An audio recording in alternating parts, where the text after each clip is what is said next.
necessarily going to be telling you what CRM you should use. We can, then there is a slide where I will talk about a couple suggestions and stuff, but I don't want you guys to think of this as like me giving you a crash course on a specific CRM or anything like that. Everything that you learn today and everything that I will be sharing, you should be able to apply to almost any system you decide to use in your business. And at the end of the day, the best one is the one that you decide to use. So, a little bit about myself. Like Kevin said, I was the past president for Miami YPN in 2022. Currently NAR and Florida Realtors director, second generation realtor, currently on the advisory board for NAR. And I'm a broker owner here in Miami. And this is a class that I am extremely passionate about, simply because I find that as realtors and as real estate professionals, we tend to get very distracted. And we are very much like squirrel when it comes to shiny objects. And I think that one of the things that we can do a lot better in order to grow our businesses is really to nurture the relationships that we already have. And sometimes it's really hard to do that if you do not have a system in place. So think of this class as how you are going to organize all of the relationships that you have in order to systematically keep in touch with them, whether they are old relationships, new relationships. We'll get into all of that, okay? So let's get into some of these statistics, which are extremely scary, if you ask me, right? So we'll see here that according to NAR, 91% of sellers would use the same real estate agent to sell their homes that they use to purchase that home, right?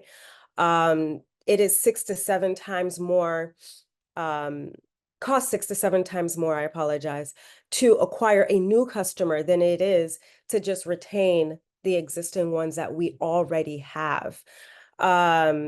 25% of us generate 50% of our business or more from past clients.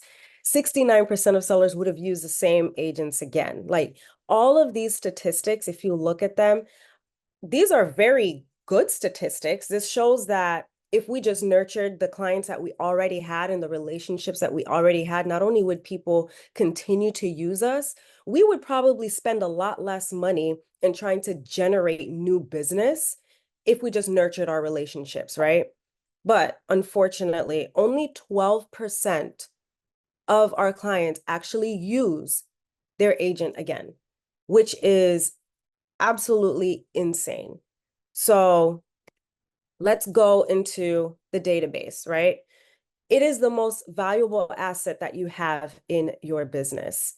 It is your data bank. To me, the number one thing I do every single morning is open my CRM. It is the app that is on the bottom of my phone right there. I personally use Follow Up Boss. I need to be able to get to it quickly. And I have 4 notifications. So I'll be checking that as soon as we get off of this webinar, right?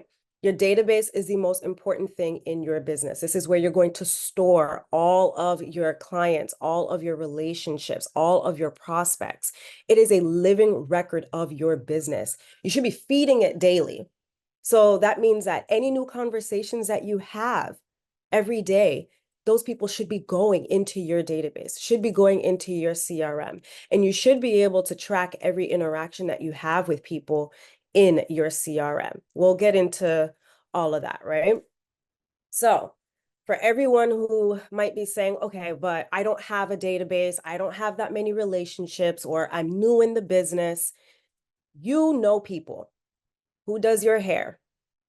Who washes your car? Right? If you have kids, who are the other kids in their class and their parents? Are you going to kiddie parties?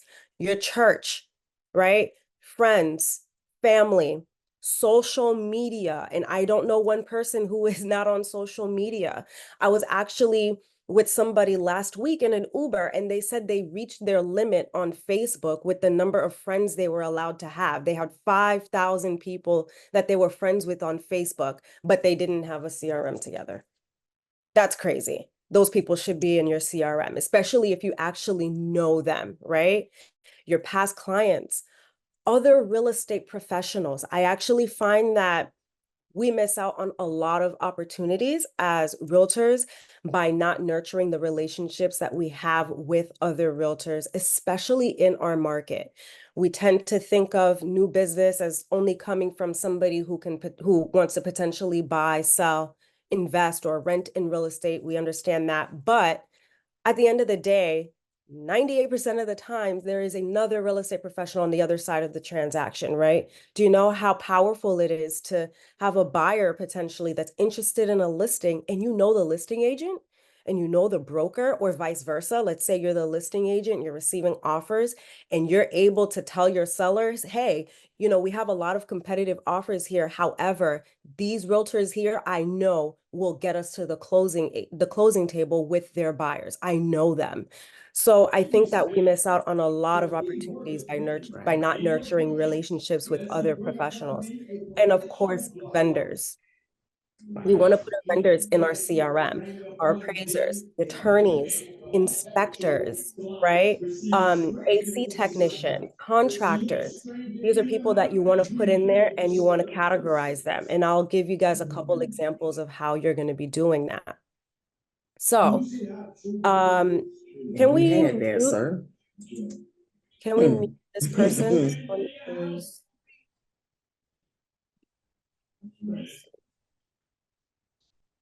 Yanette, can you mute yourself, please? Wow.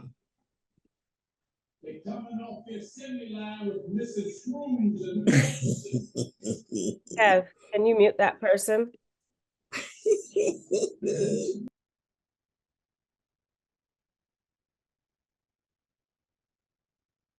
Okay.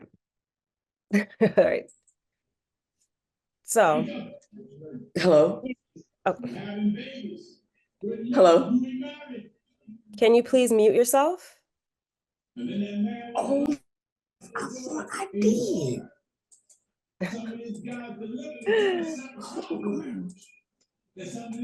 Kev, let's try to get everybody muted so we're The not host muted distracted. me. It won't let me mute it. Oh, she's gone. All right. So, a couple of reasons as to why we need a CRM, right? Besides nurturing everybody, you want to be able to have speed to lead. If you have new leads coming in from different sources, you want to be able to systematically and efficiently respond to them. You want to have a place to put important dates for your past clients or people that you want to turn into clients and customers. Home purchase anniversaries, birthdays, not just for themselves, their spouses, their kids, their dogs. You have some people who are obsessed with their pets and they're just like little humans for them, right? So you want something to be able to capture all of that information. If you're somebody who wants to grow a team, grow your business, and you want to scale, you need something in place so that you're able to have an efficient way to delegate things, right? To delegate things to other team members, to other agents, to give leads to other agents on your team potentially. You don't want people to fall through the cracks.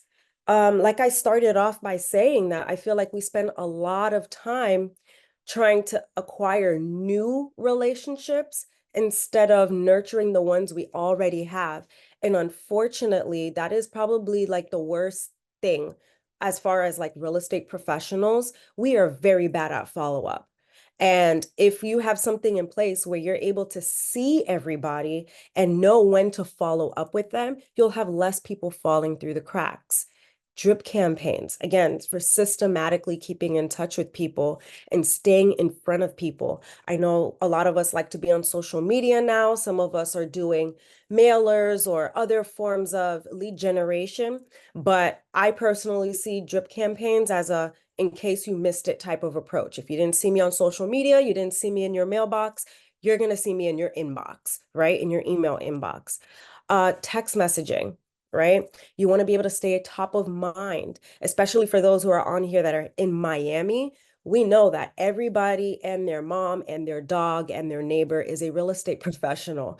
If you're not in front of the person or in front of this lead when they're ready to convert, All it takes is for them to have a conversation with somebody else, and that's a potential missed opportunity. So you want to be able to stay in front of people and stay top of mind.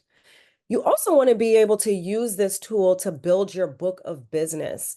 I think that a lot of times as real estate professionals, we don't think of potentially maybe leaving the business, right? If you have a solid CRM with that has a solid book of business, you're able to sell that. I actually know people who have been able to sell their databases for a lot of money and retire out of the business, right? So it can be even used as an exit strategy. You need to be able to categorize your database, right? Who has purchased a home from you? Who refers the most business to you? What lender do you do the most business with? These are all of the things, these are examples of information that you would have in your CRM. And then, of course, just for efficient mass communication, sending mass emails, text messages, if you have their consent, obviously, and permission to do so. So let's keep going here. CRMs by type of business, because I know people are going to ask, what CRM do I recommend? Some of these have changed. Like I know that Follow Up Boss was recently acquired. However, that is my CRM of choice. I've been using them for many, many, many years. There are others that are not on here that are great. Like Chime, I think they recently turned into Lofty. I think that the most important thing when it comes to choosing a CRM is trying to decide the type of business you want to have, because not every CRM has the same exact capabilities, or better yet, has the same functionalities that they might be the most efficient in.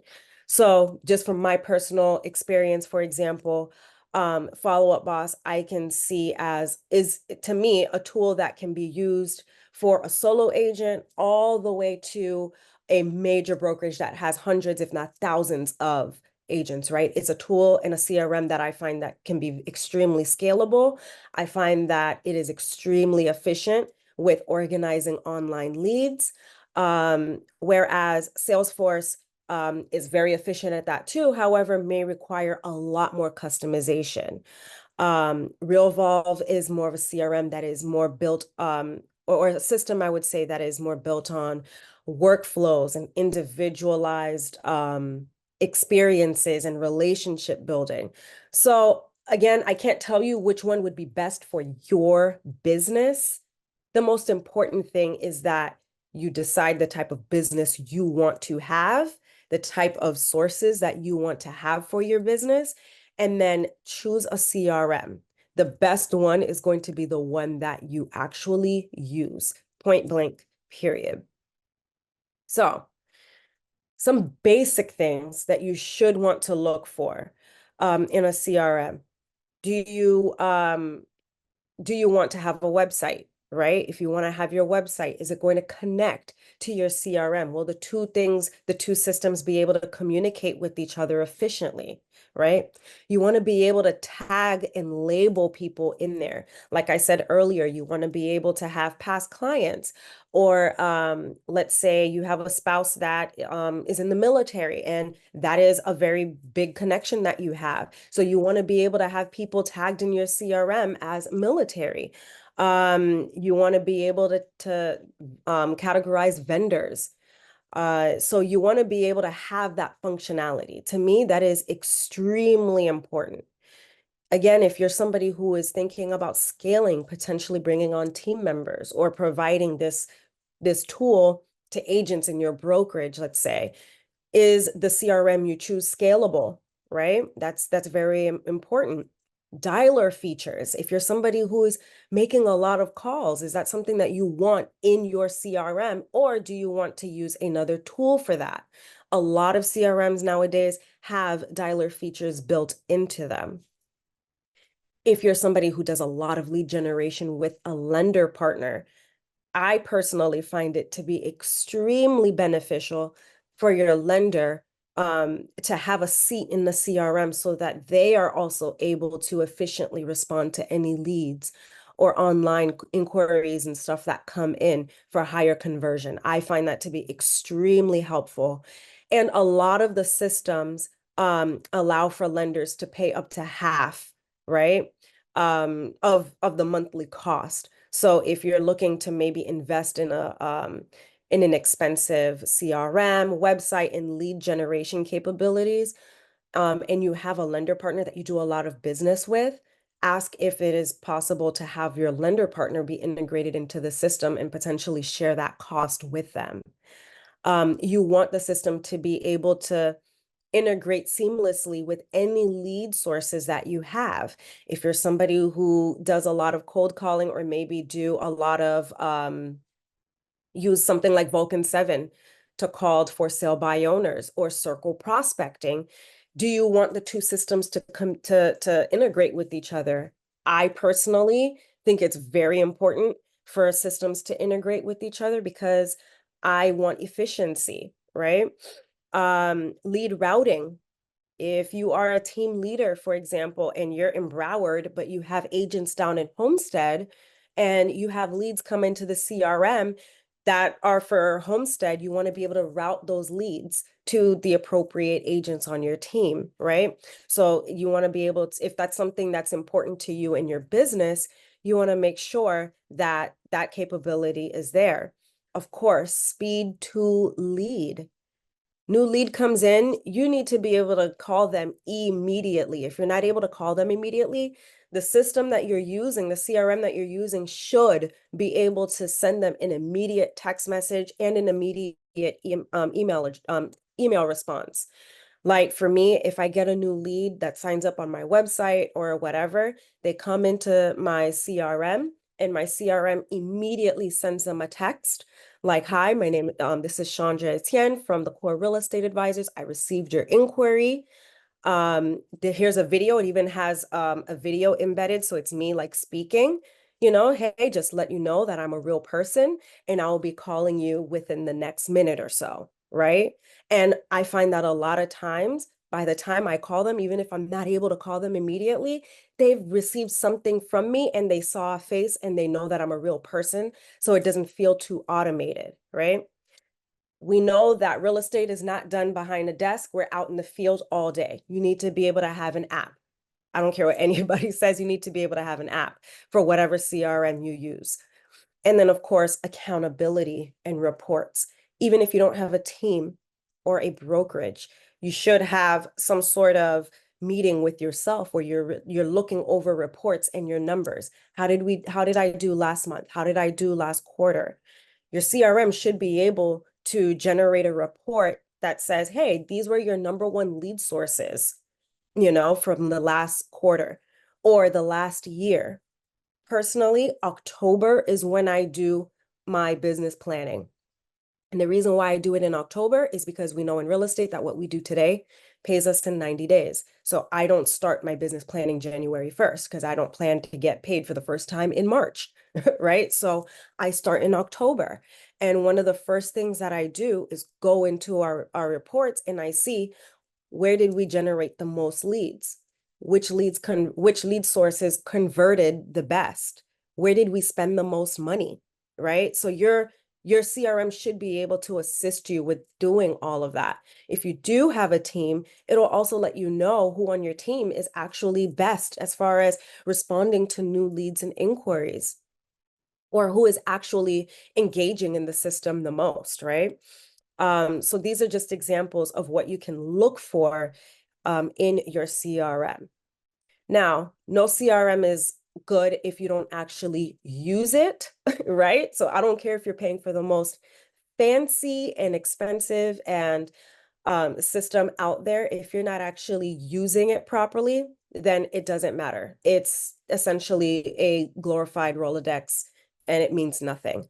So here are some examples of activities that should give you some really good ROI. You want to update your database. Okay. At the end, I'll give you more of like a schedule that you can potentially adopt into your business so that you stay on top of your CRM. You want to organize it. You don't want it to just be a list of names, phone numbers, and email addresses. You need to know who's who, so you know who to contact when. You need to be able to review it and sort it, clean it, right? You don't want, for example, a couple months ago, I went to my CRM and I was able to see who had bad phone numbers, who had bad email addresses, updated all of that, or just deleted them. If some spam came in, some fake bots sometimes sign up on websites or things like that, delete it. I do not want my database telling me that I have 11,000 contacts when half of them are trash. So I need to be able to clean my database and make sure that the information that it's giving me is good, right? So if it's garbage in, it's only going to give me garbage out. So I want to make sure that I'm giving it and feeding it good information, clean information. And you want to prospect out of it. You should be able to go into your CRM and know who to call when. And this is how you'll know how to do that. Everybody should be tagged, right? With some sort of a label. You need to know who is who. For me, I use an A plus, A, B, C, D categorization in my CRM. Everybody who is tagged as an A plus, these are the people that are my raving fans, right? These are people that refer me the most business or that I've done the most business with. Repeat clients that I've sold countless homes to or refer me the most business. All of those people are A pluses. A's are basically the people that I've done transactions with that I absolutely enjoyed doing business with. Like these are people that I want to make sure that, like, these are my model clients. If I can get more of them, my heart would smile forever, right? Um, I do have D's in my database. These are people that I would never want to do business with again. And I know that sounds crazy, like, as a real estate professional, because we're always talking about we help everybody. Not everybody aligns with us and we don't align with everybody, right? So there are some people in my system, in my CRM that I would not do business with. That doesn't mean that they are buyers and sellers. Sometimes they're vendors, right? Sometimes they're lenders that completely messed up a transaction and that I know that I'll never do business with again, right? That's just an example. And then of course these are just examples of the contact types that you want to have. They're a buyer, seller, if they're under contract, are they a mom, dad? These are important. If they're a mom, you want to reach out to them or at least send them an email on Mother's Day. Same thing if they're a father, if they're a pet lover, if they're a dog lover. If you have people tagged as dog lover in your CRM and you see some really cool dog event that's going to happen in Brickell, for example, and you want to send that to them, that's a very personal touch, right? And I think that it's important to have all of those little things in your CRM. So, here's an example of the ABCD categorization that I do in my CRM. B, I said the A plus and the A already. B is friends, family, SOI. These might be people that I would love to do business with, but they just haven't done business with me yet. Maybe they plan on purchasing in the next year or two and they're working on some stuff, right? C is everybody with a pulse, right? If I know anything about them and they're engaging with me, they are categorized as a C. And like I said, a D is people that I would never, ever, ever do business with again. I know some people will say like, oh, well, if you don't want to do business with them, why don't you just remove them? No, I'd rather just leave them there. It's kind of like, you ever like dated someone like back in the day and you're just like, oh, I never want to talk to this person again. I personally would never delete the number because I want to know to like ignore your call or text message. That's how I see them in my CRM, right? So here's a great follow-up schedule. And this is why it's so important to have everybody categorized. The people that I love the most and love me the most, I want to contact them the most. I want to be nurturing them, right? The grass is not always greener on the other side. It's green where you water it. And that's what I want to do with my A plus people, my raving fans. I want to call them once a month. Everybody else, nobody else in my CRM should not be not hearing from me. Everybody should be hearing from me. You want to call them. Ideally, you do want to call them. If you can't, send them something. There are some amazing postcard services that you can send them stuff systematically. If you do mailers, you can do that too. However, I find that phone calls are the best. I know agents that do an amazing job at pop buys. You have people who do a great job at let's say every around like Thanksgiving, they'll give away pies to their database and like their past clients and stuff. These are the types of things that you really want to do with the people that are in your CRM, especially if you've already established a relationship with them, right? Um, if somebody plans on buying or selling in a certain timeline, you want to also know how often to keep up with them. So if someone tells me I want to purchase within, next year is going to be my time, not right now. I'm going to be contacting them every 12 weeks. I'm not going to wait a year to go by because even I'll admit we have lost opportunities by simply not following up. I don't know, it's happened to me before where someone's like, you know what, not right now, maybe when the summer's over. And then you go on social media and you see them at the closing table 4 months earlier than they said they were actually going to be ready to purchase, right? And it was simply because you were not following up consistently. So literally, if they tell me you'll be ready in 3 months, you're hearing from me every 3 weeks. 6 months, you're hearing from me every 6 weeks, right? I'm not going to let you slip through the cracks unless you are very, very clear that you do not want me to contact you, right? You want to have amazing drip campaigns in your CRM. There are some, personally, I think that um, daily drips, that's just way too much. I do think that most buyers are more concerned with value. They want information to help them get into a home, or they want to see listings. It is what it is. Most people want to see homes, right? So sometimes we think too much into like, what should we be sending them? A lot of times they just want to see properties, right? Put them on some listing alerts. If you don't know, if you don't have any drip campaigns in your CRM, I know that most CRMs, they do, if you were to like contact like whoever owns them or join like their group, a lot of them tend to have like Facebook groups. A lot of people share a lot of their drip campaigns for free. Sometimes they come pre-built into the CRMs. You can, of course, always develop your own. You can always utilize AI to help you kind of draft some of this stuff. But the point is that with everybody in your CRM being categorized and you knowing who everybody is, in what bucket they fall under, you know what kind of information to send them. So if I am trying to convert some expired listings, for example, I'm not about to be sending them information on FISBOs, right? You want the information you send them to be relevant. So you want to have drip campaigns set up for the relevant contact types that you have in your database.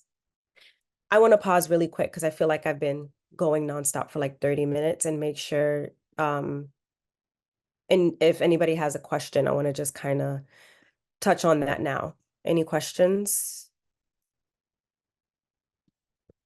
No? Okay, we'll keep going. All right.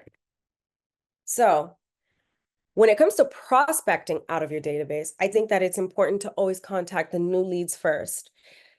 The reason why I think that is because we know that new leads tend to be searching on multiple sites. They're searching on multiple platforms. So you want to be the one to contact them first. If you're not contacting them, somebody else is. If you have a CRM that is integrated with a website and things like that, you want to be able to see, okay, who's been searching on my website? Who has been liking properties, favoriting properties, opening my emails? Anybody that is showing engagement with you, you want to be contacting them, right? Here, I put that buyer leads and any prospects should be set to receive listing alerts. I find that buyers want to see properties. I'm not, this is just me. This may not be everyone's belief when it comes to converting buyers, but I find that buyers contact you when they are ready. You just literally have to be in front of them.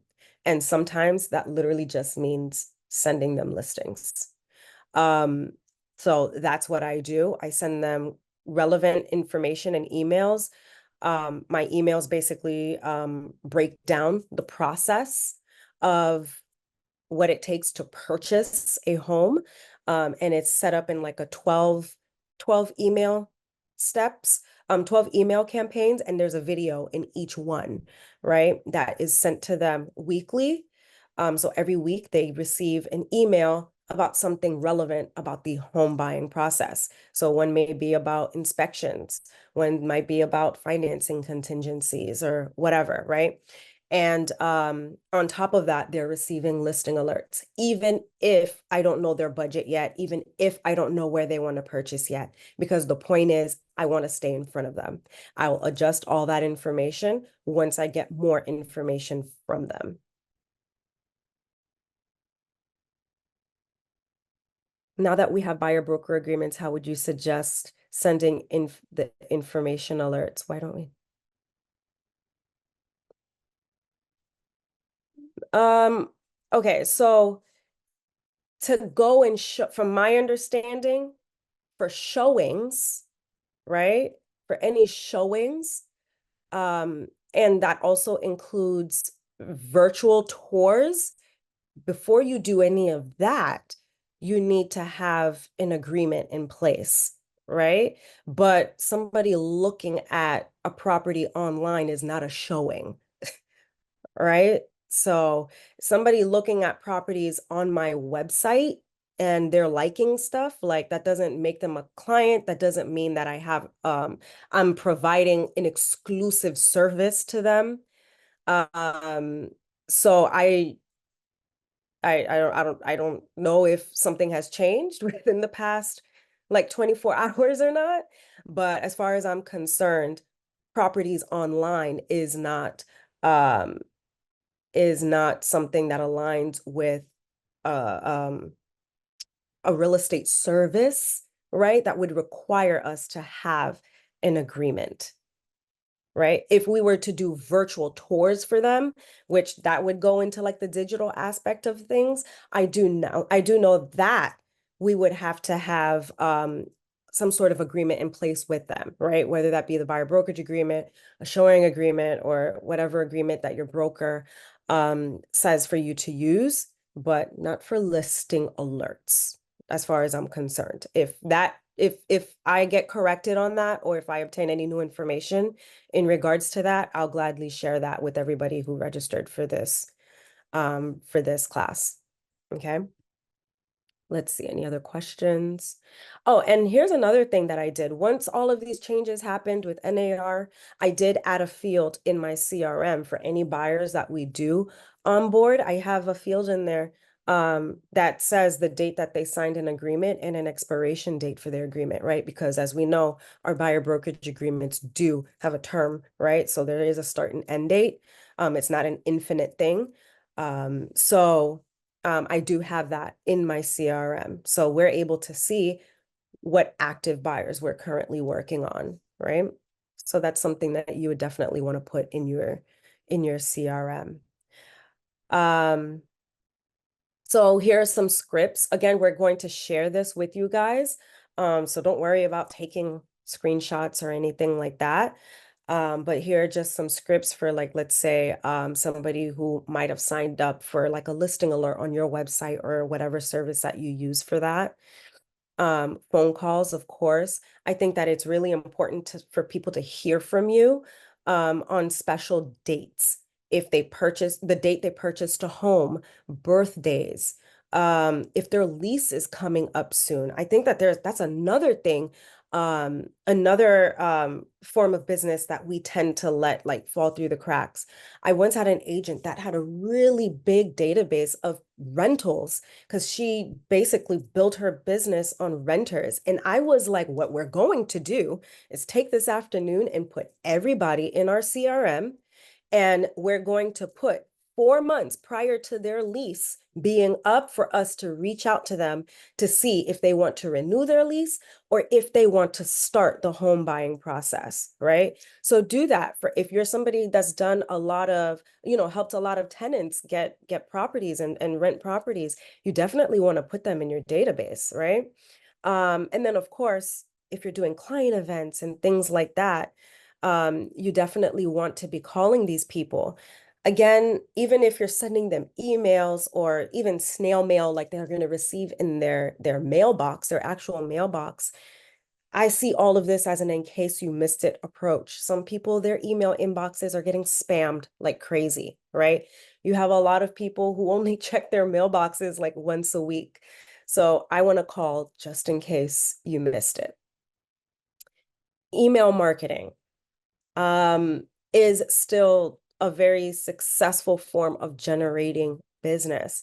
I guess you can kind of tie this into like the drip campaigns, but according to Constant Contact, which is an amazing email service, similar to like MailChimp, for every dollar you spend on email marketing, the average return is $38, right? So I believe that everything works. It just depends on what you do. So you have some agents that do great and have massive success with cold calling. Others that have massive success with open houses. Others that have massive success with circle prospecting or sending mailers. I think everything works. It's just what are you going to actually adopt and use consistently? And email marketing is still something that works very much successfully in real estate and quite frankly, in almost every business sector that there is. So you want to be able to see like what campaigns are working the best. How many of them actually opened. Here's a good example. I had a new listing go live and I wanted to send it to certain agents in New York and in California because I know that that is where we're getting a lot of our domestic people moving to Florida. I know that's where they're coming from. So I literally created an email campaign within my CRM and I sent it to these agents, right? And I also sent it to certain listing agents that recently had listings similar to mine in the area. I was able to see who opened it, who actually clicked through it, right? And all of those things. That's very important information. So I know who's actually engaging with what I am sending.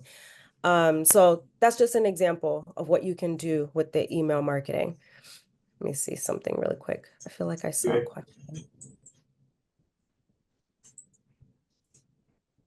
All right, we'll just keep going for now, unless, sorry. All righty. So, follow up on open houses. This may have to change. So, and I know somebody's going to ask in regards to open houses, if it is your listing and you are hosting an open house, you do not need an agreement in place for everybody who is visiting the open house, okay? If you're hosting open houses, you are doing it as a service to your seller, okay? So let's get that out the way now. Hosting open houses for your seller is not buyer a buyer activity. It is not an activity you're doing for buyers. Therefore, a buyer agreement is not needed for every person who visits said open house. It is something that you are doing to service your seller, who is your actual client.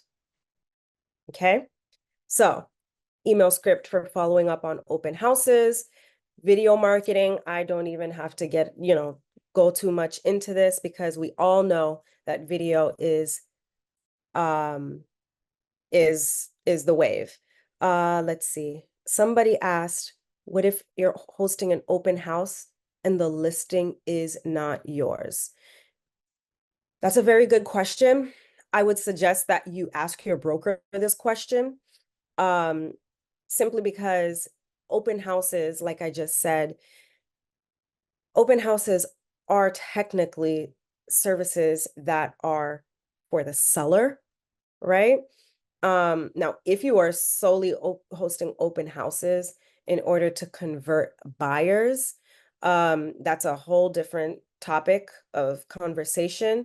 I do know that hosting open houses, you're allowed to share information about the listing and all of that. I would hope that if you're hosting an open house on a listing that's not yours, you have some sort of written permission to do so. And so you're essentially still falling in the role of servicing a listing, not the buyer. But if a buyer does attend your open house that does not have an exclusive agreement in place with another agent or with another broker, when it comes down to potentially discussing offers and things like that, then agreement would have to be in place, because at that point you've entered the space of providing a service to a buyer, right? Again, hosting an open house is a service for a seller, not a buyer. Okay. If there's any confusion about that, first, I would really suggest asking your broker.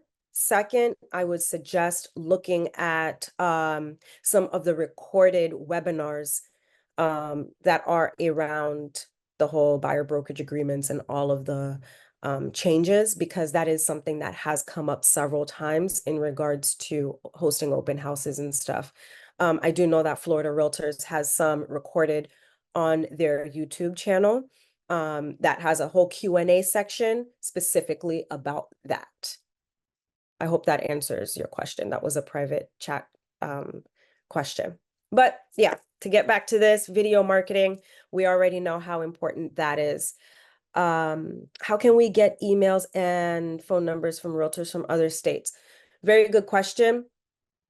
Um, there are different ways you can do this depending on maybe what brokerage you're with. A lot of times there's like some sort of intranet type system where you're able to refer or get contact information for other agents in other states that are a part of your brokerage. You could do a simple search on a lot of these web, a lot of the platforms like realtor.com, for example. What I personally did, besides having relationships with a lot of these realtors already, a quick social media search. A lot of times they have their contact information right there. And don't forget that Miami Realtors, we now share, we have Intramatrix, right? So we now share our listings with a lot of the biggest MLSs in the country, including CRMLS, which is the largest MLS out in California, right? We also share with New York, Colorado, Mexico. There's a couple. And if you go in there, which if you're not familiar, just Google Miami Realtors Intramatrix. There's a whole landing page on how we're able to do that and how we're able to access it. For what I did, I literally went in there, and then you're able to filter agents, like literally do an agent search the same way you would do in our matrix, right? I did that there. And then I sent it to them.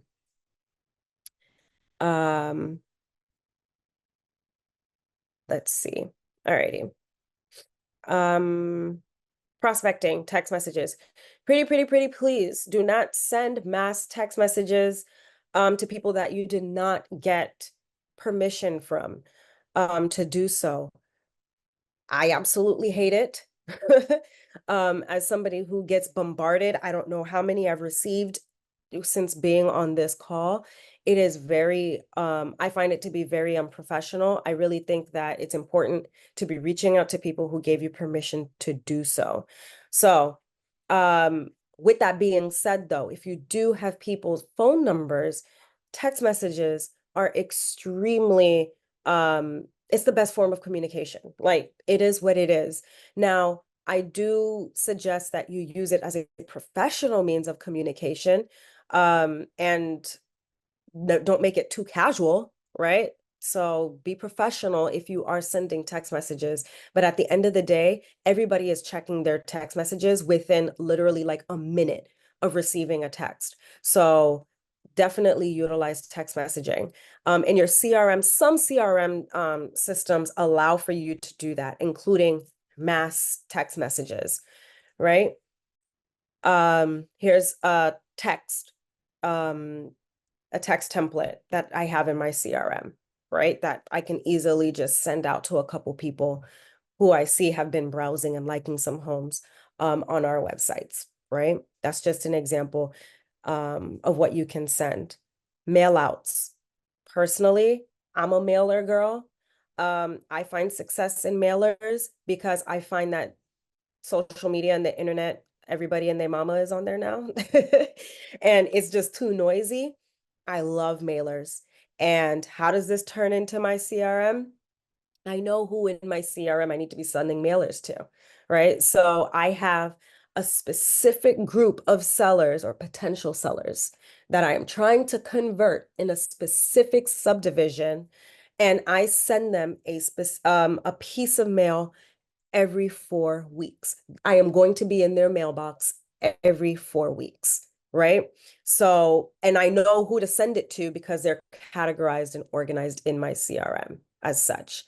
If I do have my neighborhood that I live in that I farm, what I send out in the postcards and mailers that I send to my neighborhood, there's a QR code on there. Anybody who scans the QR code and engages on that landing page, they immediately come into my CRM, and I know what new leads I'm generating from that specific postcard that I'm sending to the subdivision that I live in, right?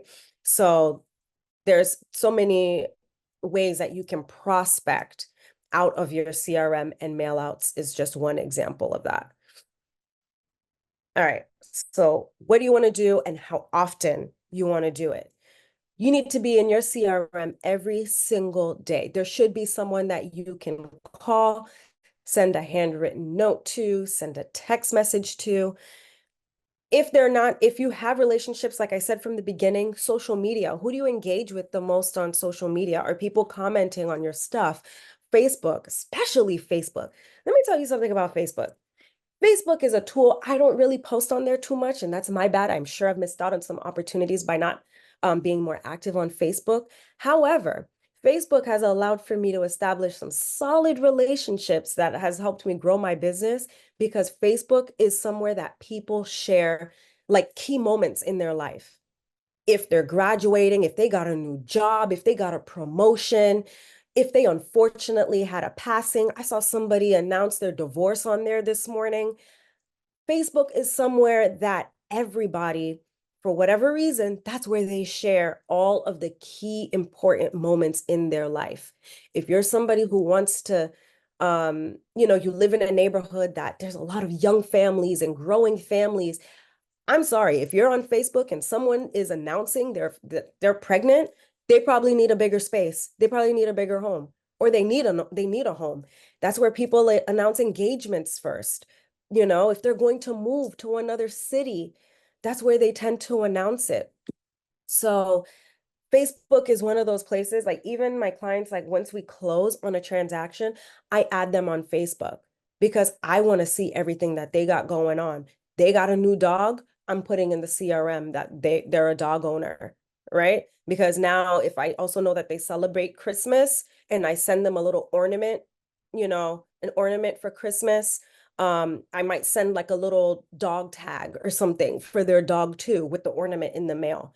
Personalized touches, and you're able to do that because of the information that they share on Facebook. I love Facebook for that. Not for the drama, but for that stuff, I absolutely love. But the point is, you want to be prospecting out of your CRM daily. You want to be organizing it at least weekly, because again, if it's not organized and it's not clean and you're not able to sort it to get the information that you need out of it, it's not going to be as helpful. It's essentially just going to be a disorganized Rolodex, and that's not what you want. If it's garbage in, it's going to be garbage out, right? So you want to make sure that it's clean and that you're able to really develop a solid book of business by how you utilize it, update it, and clean it. So here's an example of how to determine your daily number. This for every person on the lead sources that you use or how consistent you are with follow-up. So, but you can take a screenshot of this, or like I said, we're going to share this so that you can determine how many touches and conversations you need to have a day in order for you to hit your sales goal. Okay, that's really, really important. The activities that you do daily is what drives the success in your business, right? So you want to be able to kind of map out how many touches do you need to have, how many daily conversations, weekly conversations do you need to have in order to reach your sales goal yearly. And that's that. I'm gonna stop sharing. I'll gladly go back to any slides if anybody wants me to go back to any specific slide. There was one question. What Um, system do you recommend for mass texting? mhm. Did you hear that, Chandra? Hello? Hear me? Hold on. Is my internet wonky? I think you're good now. Okay, I just turned off my video. Sorry about that. I'm not a big mass texter. However, I do know that there are systems in there that exist that are like, let's say, easy texting. A lot of CRMs actually have it built into the CRM as a capability. But again, the reason why I personally am not a mass texter is because it ends up flagging your number as spam.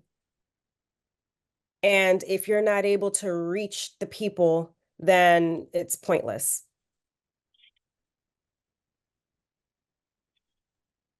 Got it. Any Yeah. other questions for Chandra?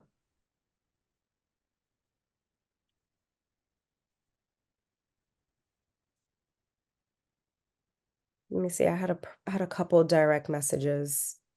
I personally use Follow Up Boss. I've been using Follow Up Boss for many years, and I don't see myself leaving Follow Up Boss. It was for me personally, it was just way too easy to implement and immediately get going. It's extremely easy for me to scale and bring agents onto it. And so that's why I stick with it. And I don't see myself not using that CRM. And I've probably been using it for like, I don't know, 5 or 6 years now. So I refuse to try to learn another platform at this point. And like Kevin said, this will be shared, and I'm sure this was recorded, so I'm sure it'll be up on YouTube as well, Kevin, in case anybody wants to rewatch it, share with other agents, share with their team. It'll be available to you guys for that. When that's going to be, Chandra? I'm not sure. When is that, Kevin? I didn't hear the question. What was the question? When would this be available to everybody? This recording? Likely next week. I'll email everybody who RSVP'd with the playback as well as the link for the next class. Beautiful. By the way, Chandra, thank you so Yes. much. This was an amazing, amazing presentation. I really, really enjoyed it very much. Thank you, Martha, and I'm glad you're here. I'm always happy to see you. Yes, I need to be part of my YPNers. Yes, I need to be absolutely. part of my YPNers, my love. Yes.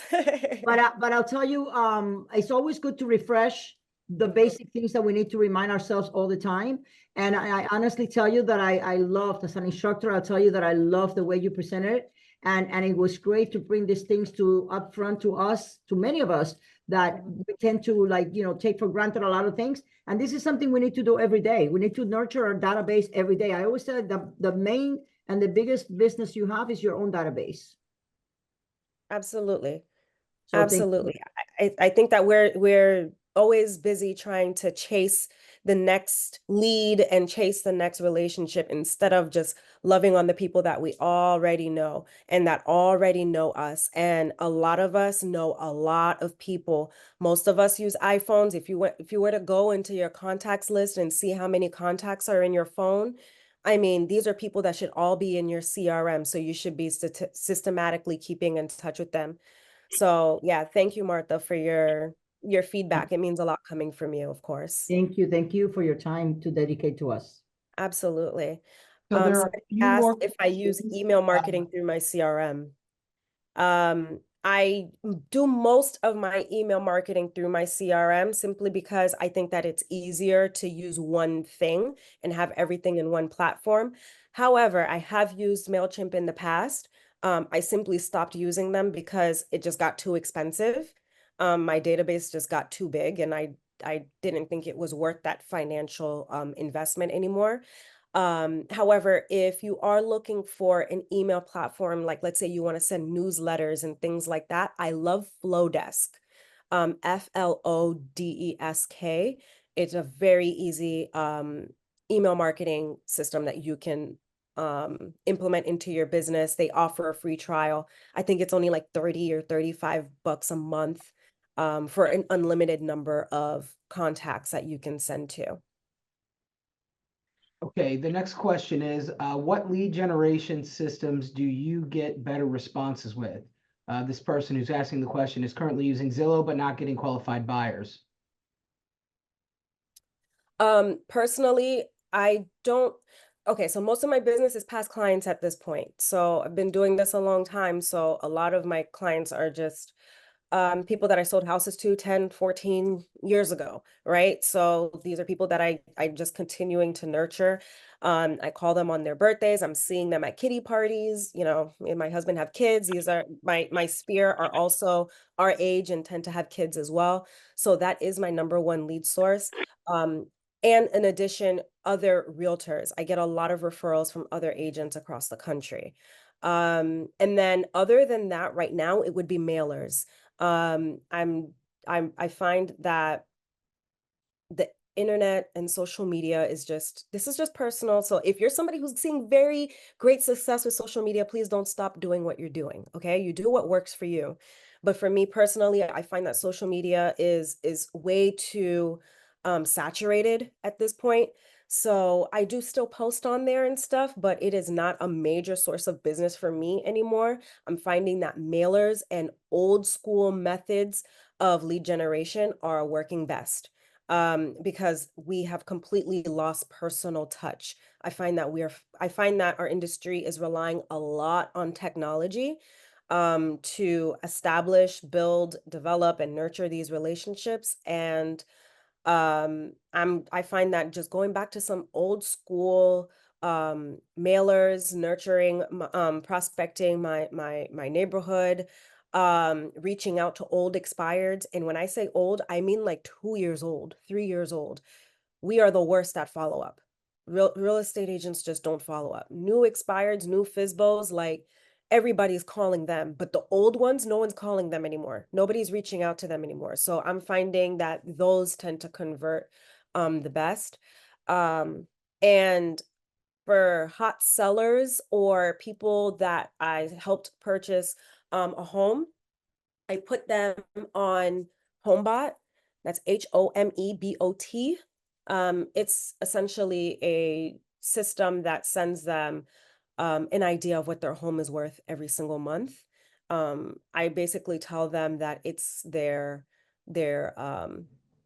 it's a tool so that they can monitor their assets, right? So it tells them how much equity they have, how much they would be able to save if they made X amount in an extra payment in their mortgage every month, how much they could potentially Airbnb out their property, how much they would be able to make if they were to sell it right now, all of that. I basically say that it's like a wealth management tool for their real estate assets, and I put them on that and they receive something systematically. If there's ever like something wrong with the estimate of what their home is worth, or if they think their home is worth more, Or let's say the system is wrong and they actually have 4 bedrooms and not 3, they're able to update that, right? They're able to say that like, hey, I actually have 4 bedrooms, or I just remodeled my kitchen.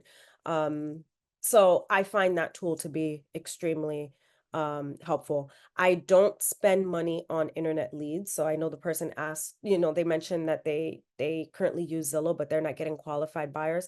I have not spent money on Zillow in many years. It's probably been like, I don't know, maybe like 8 years or so. So it's hard for me to say, um, the lead source, like internet lead sources, because I don't necessarily spend money on that. And that was called HomeBot. That's HOMEBOT. And it's extremely affordable. I think it's only like 25 a month or something. HomeBot. And sorry, I'm very stuffy. So I apologize if I sound weird saying it. You don't sound weird at Okay. all. You're doing great. One other question that came across that I'm not sure has been answered yet is any advice on working with celebrity clients? Oh, well, I wish I had worked with celebrity clients to tell you. So no, I have not worked with any to be able to share any. But I would imagine that confidentiality is a big deal for them. Right? I would imagine that it's very similar to working luxury, because I have done a lot of like off-market luxury. And they might not necessarily be well-known celebrities, but there are people who might not necessarily want other people to know their business.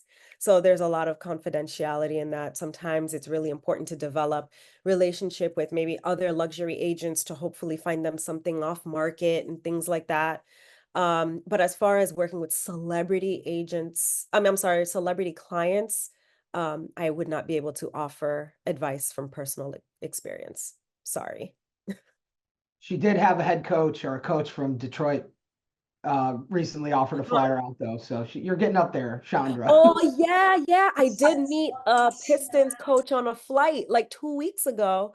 Yeah, that's right. Okay, well, if that turns into anything, I'll share that story and share that experience. Well, Chandra, thank you so much for teaching this class today. It was extremely informative and imperative for you to master, for you to really do well in this industry. So hopefully that helps everybody. Any final thoughts, Chandra? Um, I just want to say, obviously, this was not about anything regarding changes in our industry, but as somebody who's been doing this for a while and I've seen the market change and so many industry changes, I think that this is a time for us to double down. I think that this is not a time for panic. I think that this is um actually a time for opportunity. Whenever there's change, there's opportunity. So there's going to be people who are panicking right now, right? There's going to be realtors who are panicking, and then there are going to be others who are going to be doubling down and tripling down on their values and their value proposition and their systems, their processes, their relationships, and they're going to thrive. Okay? This is not the first time there has been an industry change, and I think that we all just need to take a breather and just love on the people who love us, nurture our relationships, make sure that we have our systems in place, and work and grow and get your CRM together. If your business is slow right now, do not try to figure out where to spend more money. Organize the people that you already know, nurture them, love on them, call them and ask them how you can help them in whatever situation that they're facing right now in regards to real estate. And I guess those will be my closing statements. Mic drop. I'm a YPN leader. Of course, I'm going to be on my laptop. I'm a YPN leader. Of course, I have a full purse. I'm a YPN leader. Of course, I'm eating before I leave. I'm a YPN leader. Of course I'm sneaking out for showing. We're YPN leaders. Of course we're going to be creating content. I'm a YPN leader. Of course I'm signing up for classes. I'm a YPN leader. Of course I'm Cafecito obsessed. I'm a YPN leader. Of course I'm going to crash the next happy hour.